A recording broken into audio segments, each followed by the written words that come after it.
Oh, really? Yeah. The other one was, I think I had emailed y'all, the mayor's remarks. We talked about it at the workshop. I remember that. Yeah. I thought it was going to be in here. Hey, how's it going, Chris?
I have about 1 more minute. And I understand we are already live on Facebook.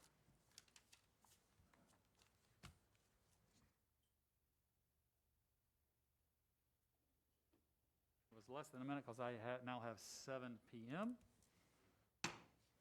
I would like to call to order the Richmond Hill City Council meeting, October 6th, 2020. We will do a roll call. Actually, we all have everybody here. So Councilmember Cox is here, Councilmember Ward, Councilmember Ott, and Councilmember Scholar, all present. We'll begin with the invocation by Councilmember Scholar, followed by a pledge of allegiance by Councilmember Ward. Our gracious Heavenly Father, thank you for bringing us together tonight. We also thank you for the many blessings that you have bestowed upon us, including living in one of the best cities in the country, one of the best states, and the best country. We ask that you protect those who try to protect us and our servicemen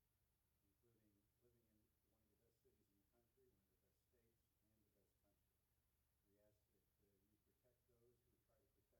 We also ask that as we address the business of the city, that you give us your wisdom and your guidance to do the right thing for the residents of Richmond Hill. We ask this all in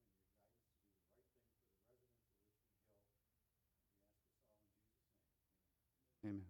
Please stand. Pledge allegiance to the flag of the United States of America and to the republic for which it stands, one nation, under God, indivisible, with liberty and justice for all.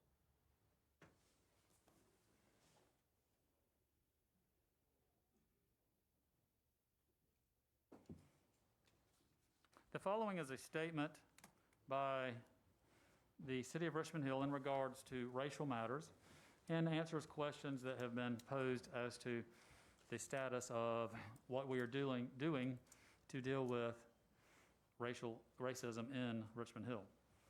The City of Richmond Hill, since the killing of George Floyd, has undertaken many discussions and actions regarding racial issues in our country and our city. Our response thus far has been the following. Representatives of council and staff, including the mayor and police chief, participated in both video town hall meetings sponsored by the Bryan County NAACP, which is the nation's oldest and largest civil rights organization. This discussion began a countywide effort to begin a dialogue regarding race-related issues.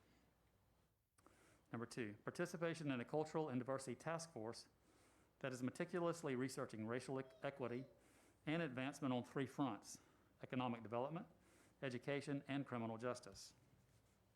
Once the findings are complete and reported, Council may choose to act officially in response to any or all of the recommendations of the task force.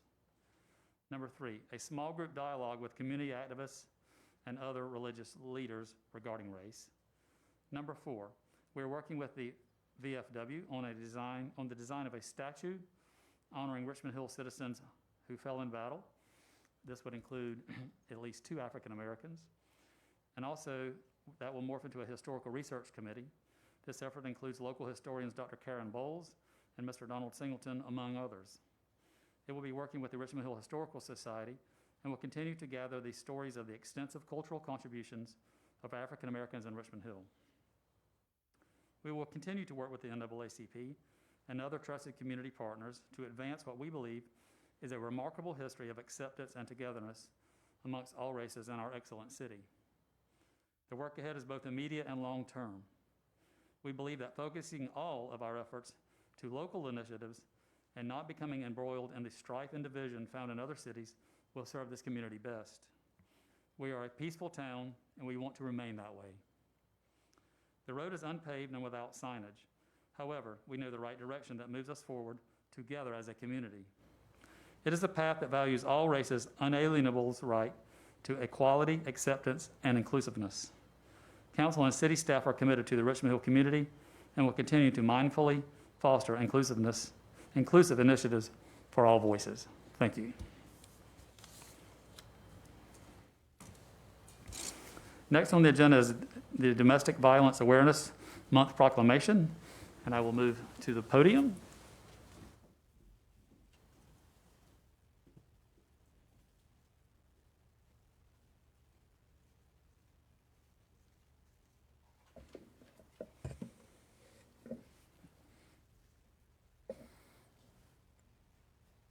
If you'd like to introduce yourself and I'm Trinity Ingram Jones, and I'm the director of the cottage here in Richmond Hill. I'm Jeannie Gamblin, and I'm one of the nurses in cottage. okay, thank you. Residents, this could not be any more of a important and wrenching proclamation, but all proclamations are done to raise awareness. And I thank you for the efforts. I thank the cottage for their efforts in helping this city raise the awareness of domestic violence. Whereas domestic violence remains a pervasive issue in communities across the nation and around the world, including our own, with implications for personal and community health. And whereas more than 10 million Americans suffer violence at the hands of a domestic partner annually, and whereas domestic violence does not discriminate and touches all communities regardless of age, race, disability, gender identity, or socioeconomic status, and whereas 1 in 4 women and 1 in 10 men have experienced some form of physical violence and or stalking perpetuated by a domestic or intimate partner, while 43 million women and 38 million men have experienced psychological aggression perpetuated by a domestic or intimate partner, and whereas approximately 1 in 6 homicide victims are murdered by a domestic or intimate partner, and whereas millions of American children witness domestic violence in their homes, and those children are more likely to become victims and or perpetuators of future abuse. And whereas there are significant chronic physical and mental health problems associated with domestic abuse, and considering medical expenses, lost productivity, legal costs, and property loss and damage, domestic violence costs victims nearly $82,000 over their lifetime and collectively costs the United States $3.6 trillion. And whereas research supports the notion that creating communities where people are connected, supportive, and care for one another can reduce incidents of domestic violence, and whereas every day in the city of Richmond Hill, individuals and organizations play a part in supporting people impacted by domestic violence, providing services including therapeutic, legal, educational, housing, advocacy, and medical services. Now, therefore, I, Russ Carpenter, do hereby call upon all residents, businesses, and government entities in the city of Richmond Hill to join me in taking action to prevent domestic violence and proclaim the month of October as Domestic Violence Awareness Month. Thank you, Dr. Ingram.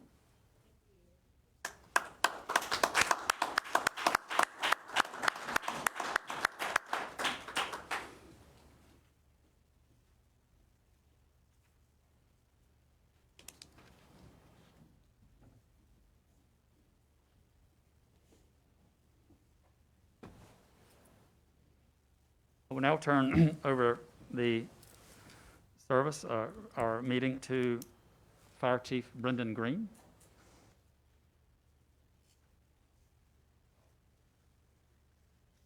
Good evening, Mayor and Council, and thanks a lot for having us here tonight as we honor a tremendous crew and a very special moment for them. Normally, this presentation would have taken place earlier in the year, but due to COVID-19 and the safety of our people being of utmost importance, we decided to delay it to this point. Thank you. Much better. At this time, I'd like to call forward the following members that were on B shift that day. Captain John Cook, Firefighter Mitchell Holmes, Firefighter Patrick Cox. There was another firefighter on that crew that day, Firefighter Luis Molinari. Unfortunately, he's unable to make it tonight, but we want to be sure and thank him for the performance and the job he did that day and every day that he's with us here at Richmond Hill Fire Department. On January 20th, the Engine 1 crew and Captain Cook went en route to a report of a patient on the floor unable to move. The crew arrived 2 minutes and 9 seconds later and found the patient not breathing but with a pulse. The crew immediately began providing ventilations with a bag valve mask and continued with their assessment. Due to their thorough, continuous assessment, they were able to find the patient had gone into cardiac arrest, and they began CPR. The patient, upon arrival at the hospital, had spontaneous circulation, and without Engine 1's fast response, the outcome for this patient could have been very different. We've got a couple of statistics from the American Heart Association. In 1 year alone, 475,000 Americans die of cardiac arrest. About 90% of people who suffer a cardiac arrest outside a hospital environment do not make it. Everybody here at Richmond Hill Fire Department is extremely proud of the job these gentlemen did on January 20th. We also would be remiss if we do not thank the hard work and effort of the Bryan County Emergencies ambulance crew that day. At this time, I would like to ask those family or friends that will be presenting to our members tonight to please come forward.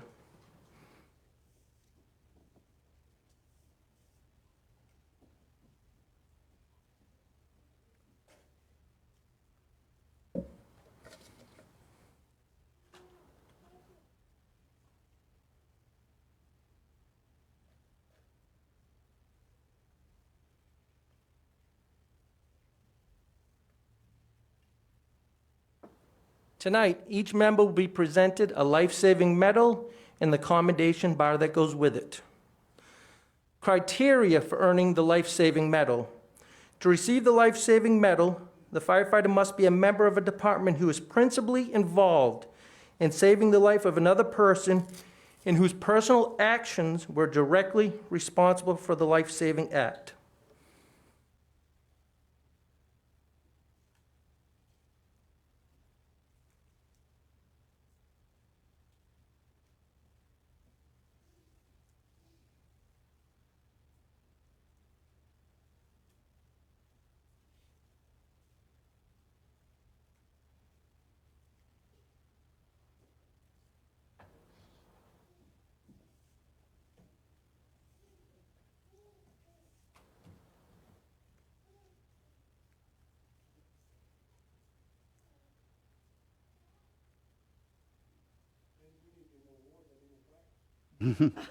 We need more budget, Chris.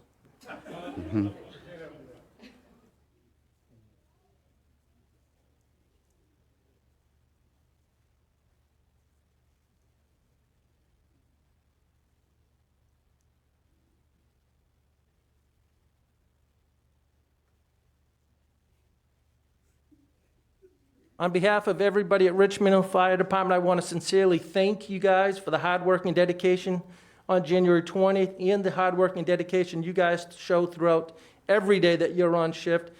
Your being at Richmond Hill Fire Department and being part of our team makes this city that much safer. We want to sincerely thank all of you for your hard work and dedication. Thank you. Thank you, Mayor Council.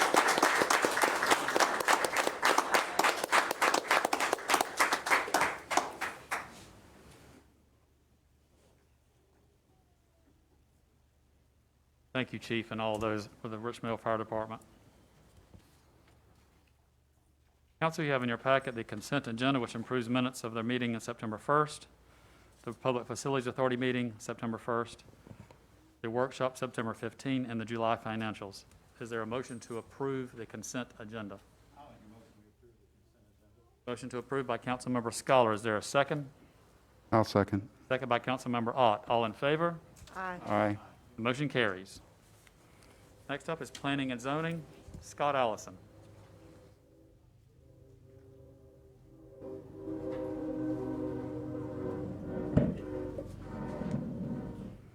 Good evening. First, I have the Planning Commission Architecture Review Board verbal report. The Planning Commission was canceled due to no agenda items, and the Architecture Review Board met today and reviewed building signs for Plums and All Seasons. They're replacing their building signage. Those were approved. Next item for consideration I have is the approval disapproval of the preliminary plat submitted by Coleman Company Incorporated for parcel F6, Belfast Commerce Center, located on Belfast Commerce Center Drive, map and parcel number 049002. Council, you have an 11 by 17 that I've placed on the dais for you with the preliminary plat, along with within your packet, the application and the location of the property. This is directly behind Caesar Stone, off of Belfast Commerce Center Drive. They're carving out this parcel in order to market for an industrial user at Belfast Commerce Park. Similar to what we've seen in the previous preliminary plats and platting exercises for Medline and Caesar Stone. This is a step in the process. It does meet the subdivision ordinance and all the requirements within the planned unit development of Belfast Commerce Center. I can answer any questions you may have regarding that ordinance. And Mr. Cunningham with Radiant Places Plus Properties is here. He is the client for Coleman Company, the applicant. Council, do you have any questions? What did Coleman do? Is it the Coleman Camping or a different Coleman? Coleman is the surveyor who did the plat. Oh, okay. But we don't know what the company is. No, we don't know who the company is. There's no company known at this time. They're going to start marketing it to potentially a large manufacturer. It's a 198 acre piece of property. My understanding is the intent is to market it for an industrial user at Belfast Commerce Park, but there's no buyer industrial user that is at this time. Council, any other questions? Is there a motion to approve? I'll make a motion to approve. Motion to approve by Councilmember Ward. Is there a second? I'll second. Second by Councilmember Cox. All in favor? Aye. Aye. The motion carries. Okay, Council, the next two agenda items are interrelated. The first one is a resolution, and the other is an item for consideration for the zoning. This is related to the Memorial Health petition for annexation. So what I'll do is on the agenda item, I'll read it by the heading that's within the resolution. So it is approval, disapproval of the resolution for annexation for 46.16 acres located at the intersection of Port Royal Road and Highway 144 by Savannah Health Services LLC, doing business as Memorial Health University Medical Center. The property is on land containing map and parcel number 061055, lying contiguous to the now existing boundaries of the city of Richmond Hill. Council, you have within your packet the actual resolution. This follows a standard template that's used for annexation. To note on this that for those of you that have been on council for a while, this is contiguous, so it does make reference to the state law, sections of it being contiguous. I also have within your packet the exhibit that accompanies the resolution that shows where the property, or shows the parcel for the property. The remaining items within your packet are more interrelated to the public hearing and the rezoning action, but this is the annexation action or item for consideration in order to approve or disapprove, bring it into the city before that subsequent item for consideration can be voted upon. And do I have to read by the entire heading of the resolution, Ray? Okay, so I'm going to read the entire heading of the resolution just to make sure we're covering our legal bases here.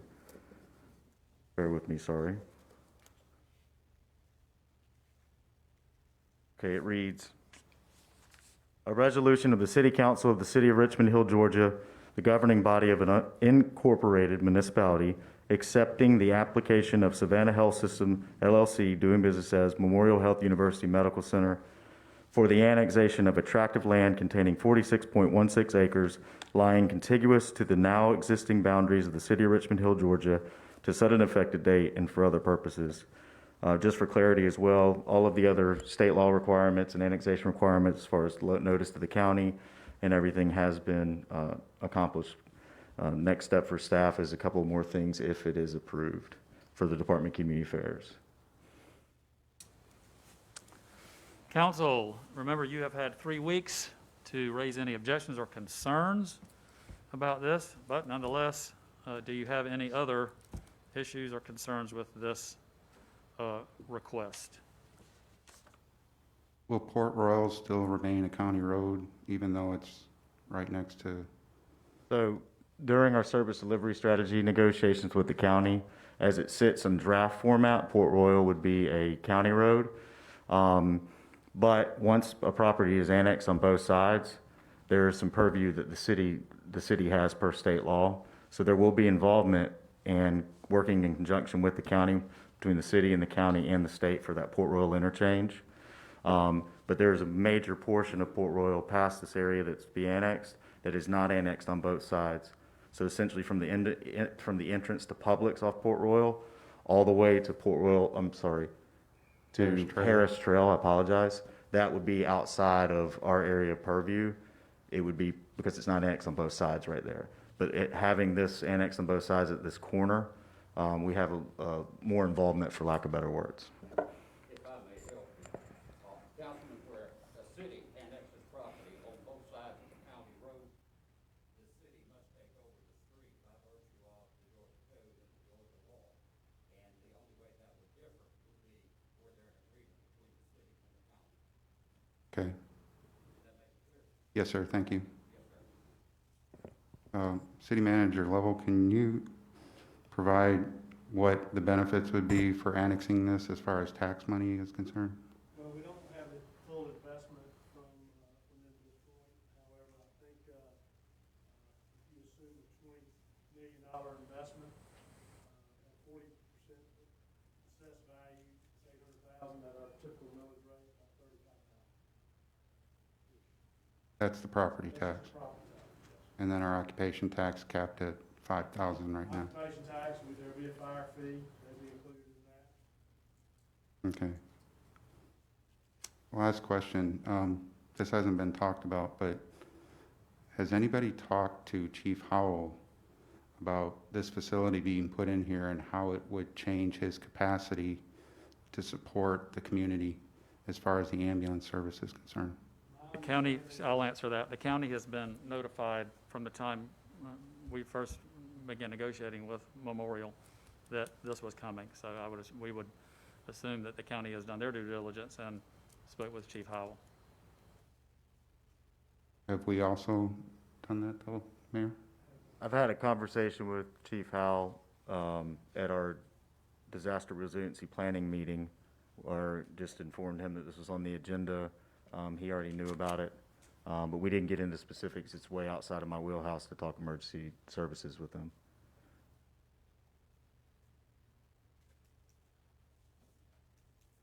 Did Chief Howell raise any objections in your conversation? No, he was inquisitive as to what was going in, but he didn't necessarily raise objections. It may have been his audience as well. But we can talk to him. I mean, we can talk to him after all this. Sure, I would think that The applicant would need to talk to Chief Right, that's Howell it, as the right. emergency services provider. Well, I think it's important to note that they were applying for the support letter for certificate of need. The county was involved in that stage, so I don't know if Chief Howell was involved in those companies.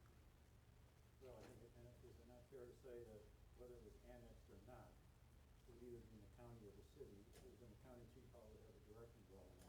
But, yeah, and EMS services is a countywide service, it's not a city service.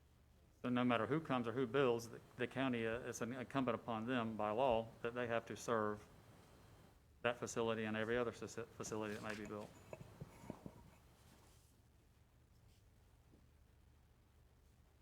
Are there any other questions? Hearing none, is there a motion to approve item 3 on the agenda? I make a motion to approve item 3 on the agenda. Motion made by Councilmember Scholar. Is there a second? I'll second. Second by Councilmember Ward. All in favor? Aye. Any opposed? Nay. The motion carries with opposition. Okay, council. Next, I have the subsequent item that's related to the zoning, taking it from a Bryan County zoning to a City of Richmond Hill zoning. It is the approval, disapproval of the petition filed with the City of Richmond Hill by Savannah Health Services LLC, doing business as Memorial Health University Medical Center, requesting rezone 46.16 acres located at the intersection of Port Royal Road and Highway 144 with map and parcel number of 061055 from unincorporated Bryan County Zone A5 Agricultural District to City of Richmond Hill Zone C1 General Commercial District. Same items that were in your packet during first reading, but just to go over, you guys have a lot in here. You have the detailed public hearing notice and minutes from the Planning Commission meeting where they held the public hearing, where the adjacent property owners were sent notice and came to the meetings. Shows you that discussion as well as their recommendation for approval of the zoning to the C1. I also have the application, the petition filed by the applicant, Memorial Health, as well as the general location map showing its line contiguous, which is more so related to the annexation, I apologize, but also just shows the adjacent land uses. I've included the amendment section from our Unified Development Ordinances, which is Article 31, that goes through this process that we have, or outlines this process that we've been going through.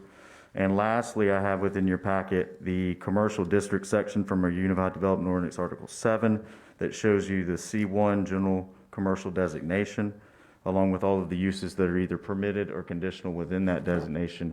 One thing to remember is albeit it's annexation, so it's slightly unique because they, for lack of better words, tip their hand on what's coming. But typically rezoning, you really have to look at it from a standpoint of an extension of land use to have a C1 district at this particular location. I can answer any questions you have regarding zoning and process. And obviously, the applicant is here if you have any specific questions on their use. Council, are there any questions?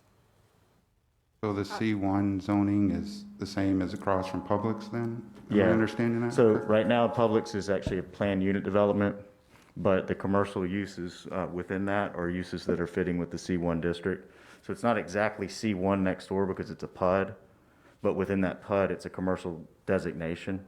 I know that's zoning speak, but really what it boils down to is it could be considered a logical extension of the commercial at the shopping center next door to have a C1 district. It's the closest from a staff level analysis of an extension. You wouldn't want to make it the uses that are permitted at the interchanges. That's not an interchange. You wouldn't want,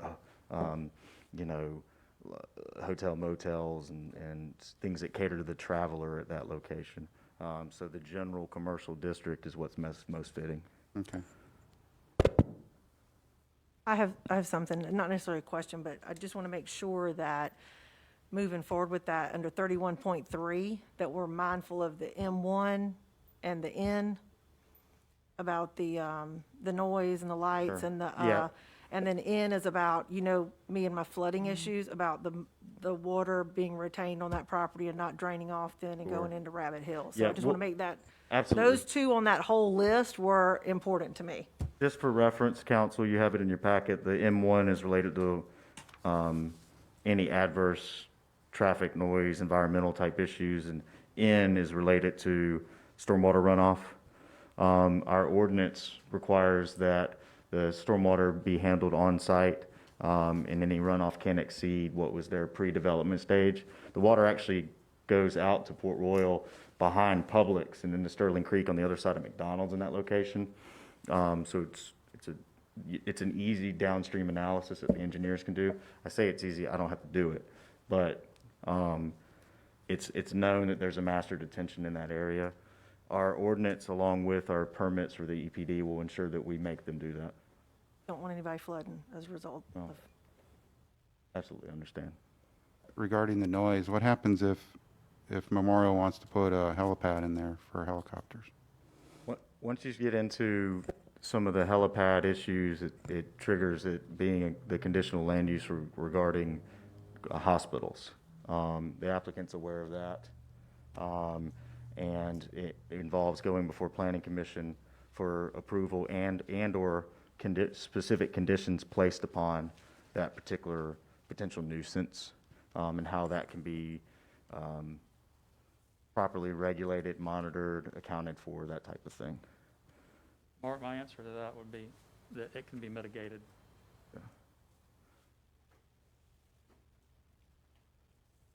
but I just think it's important for the residents to understand that there's been conversations at a Sure. public hearing about these issues, and so that you have a list of what the issues are, just to let people know that, Sure. you know, those are all being taken into consideration. Are there any other questions? Hearing none, is there a motion to approve? I'll make a motion to approve. Motion to approve by Councilmember Ward. Is there a second? I'll second. Second by Councilmember Scholar. All in favor? Aye. Aye. All opposed? The motion carries. That's all I have, Mayor. Thank you. Up next, City Manager Chris Lovell.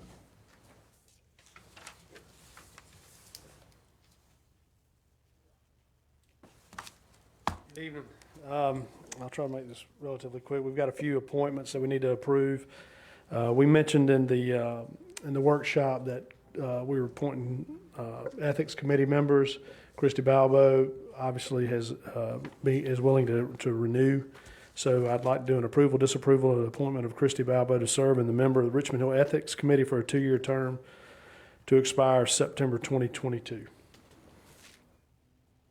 Council, are there any questions or issues? Is there a motion to approve? Make a motion, we approve? Motion to approve by Councilmember Cox. Is there a second? I'll second. Second by Councilmember Ward. All in favor? Aye. Aye. The motion carries. Just as a point of reference, if you guys remember, the two sitting Ethics Committee members, I'll get with them to appoint the third. So hopefully we'll have that before the next workshop, but just kind of as a point of reference. And both of them will have a 2-year term? Or Correct. all three of them will All have a three 2-year of them term? will, yes, By the way, that's per our charter. correct. That. Second item has the approval or disapproval of the appointment of Les Fussell to serve as a member of the Planning Commission. I'd like to make that motion, and I'll say that I worked with Les when I was the planning director. He's very knowledgeable. He'll bring a lot to the table. So I make a motion that we appoint Les Fussell to the Planning and Zoning Commission. Motion made by Councilmember Scholar. Is there a second? I'll second. Second by Councilmember Ward. All in favor? Aye. Aye. The motion carries. Third item is an approval, disapproval for the appointment of Carol Ann Coleman to serve as a member of the Historic Preservation Committee. Council, any questions? Is there a motion to approve? Make a motion that we approve? Motion to approve by Councilmember Cox. Is there a second? I'll second. Second by Councilmember Ott. All in favor? Aye. Motion carries. This fourth item is, I know, one that Christie's excited about. So it's the approval, disapproval of awarding the bid for the driveway culvert replacement and ditch regrading in Richmond Heights subdivision to ProGrade South LLC for $436,336. This is the project at Richmond Heights. We have it budgeted in our SPOS budget, if you guys remember, at $475,000. So we actually came in a little bit under what we were expecting. So it took us a little while to get here, but we finally got the bids done. We've got a number we can live with, and we have vetted this bid. We have gone through the numbers. We've got the bid tabulation in your packet if you'd like to review it. So we're asking for approval of the contract to ProGrade South. And we will have a pre-construction meeting once this is done, and we'll make sure that all the residents, as best we can, are aware that when their situation, their driveway may be removed or whatever it may be, the winning bidder is aware of that obligation. Now, I'm not going to say that's going to go as smooth as silk and perfect in there because it's just in a bunch of people. So it's going to be, there probably will be some hiccups and some issues, but everyone's aware of the situation. We will make every effort to inform them of the Yeah. specifics and including a timeline.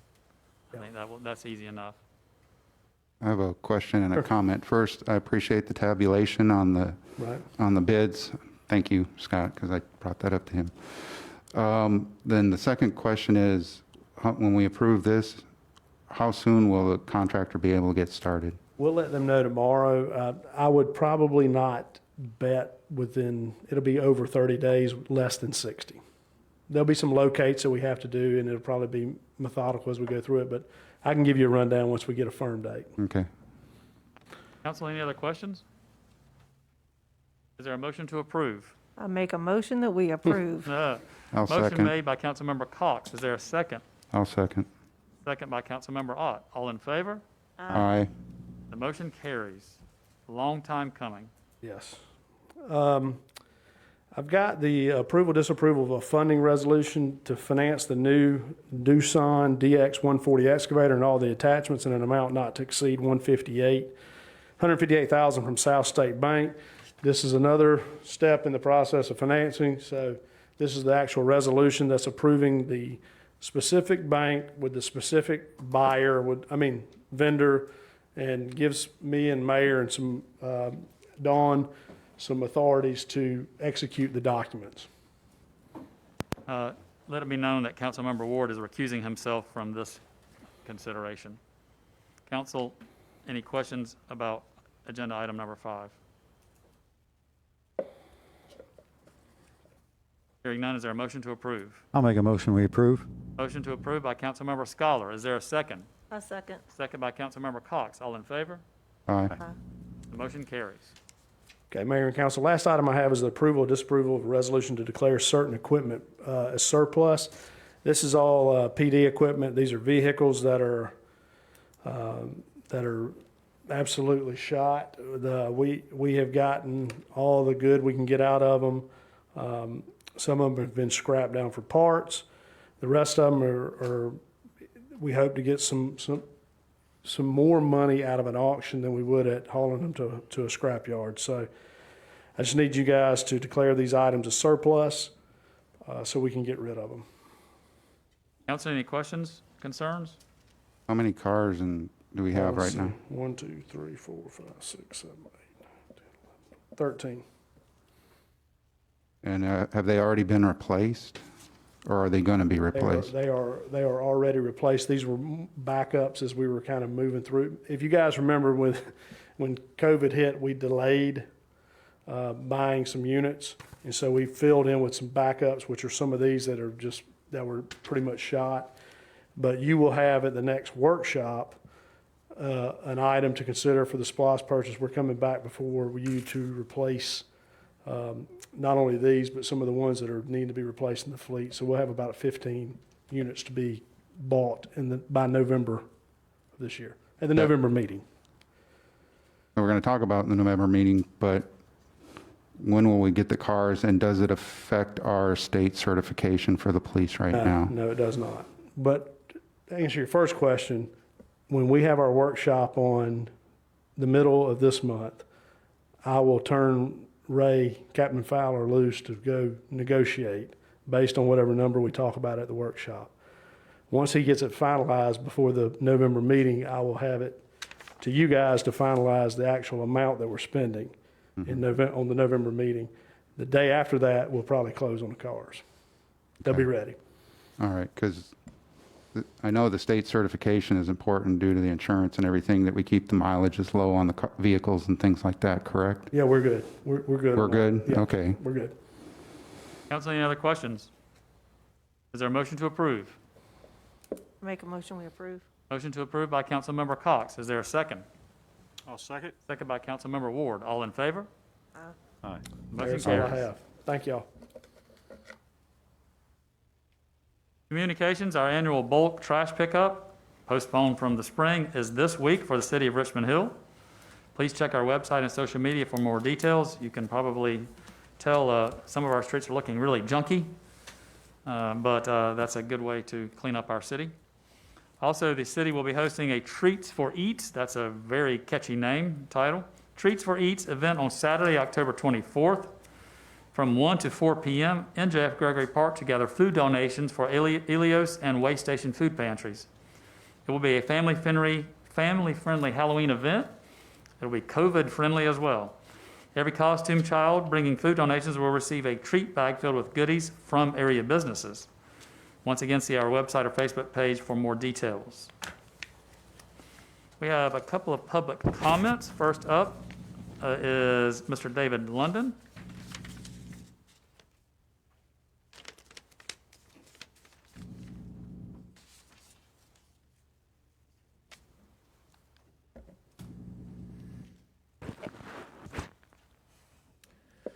Good evening, Mayor, council members in Richmond Hill.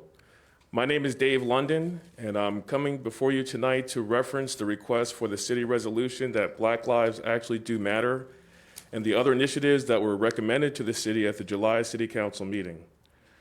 I want to thank our city leaders. I want to ask for open hearts from the community, and I want to ask that as a community, we acknowledge the problem of systemic racism. First, I want to thank the mayor and council for the outstanding job that they're doing in addressing the situation of systemic racism. Tonight's statement from the mayor means a lot to me and to a lot of people in the community. And while a lot of work remains to be done, the fact that the mayor, Mayor Pro Tem, and all city council members attended the peaceful protest in June that emphasized that Black lives actually do matter, that we have a collaboration between the city and the NAACP of Bryan County with the Cultural and Diversity Task Force on Race.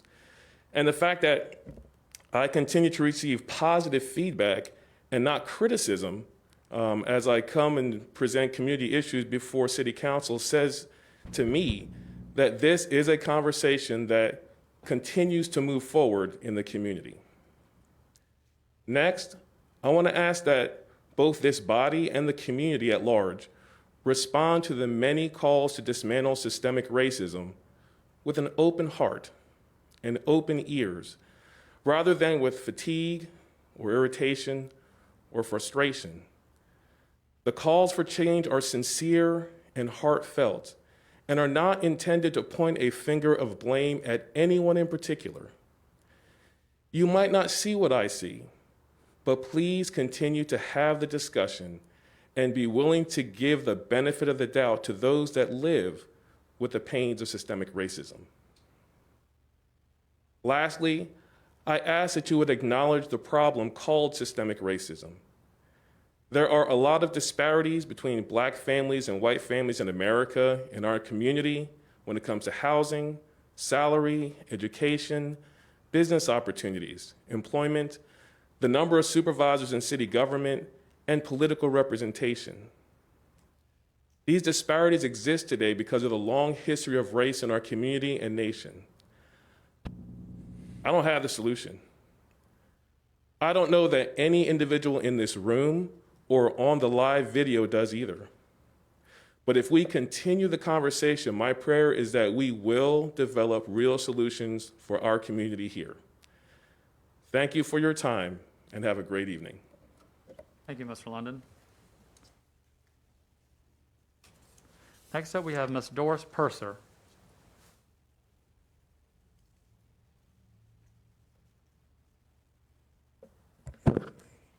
Thank you, Mayor, City Council. My name is Doris Purser, and I'm the Executive Director at the Suites at Station Exchange here in Richmond Hill. It's a senior living environment.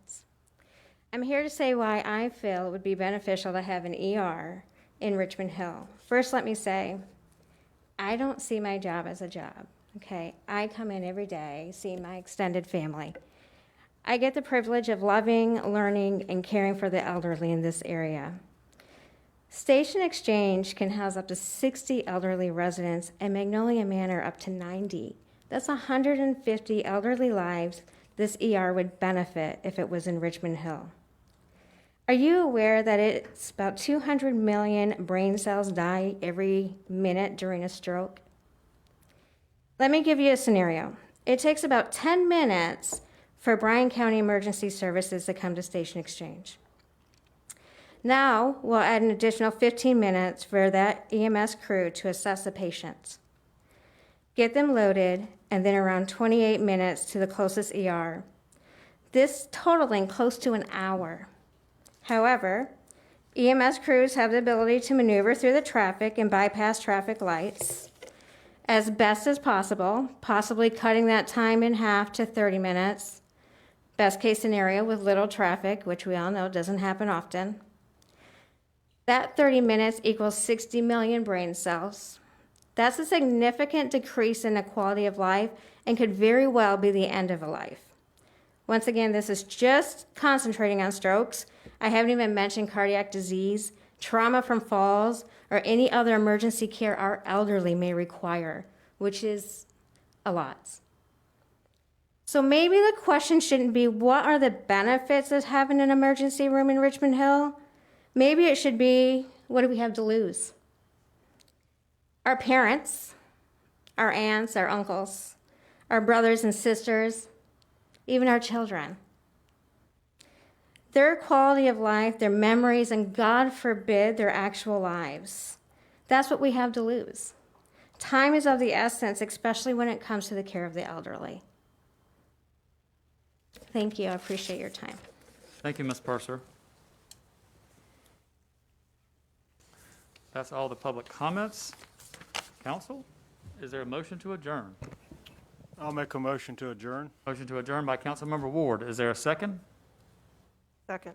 Second by Councilmember Cox. All in favor? Aye. The motion carries. We are adjourned. Thank you. Hey, Mark.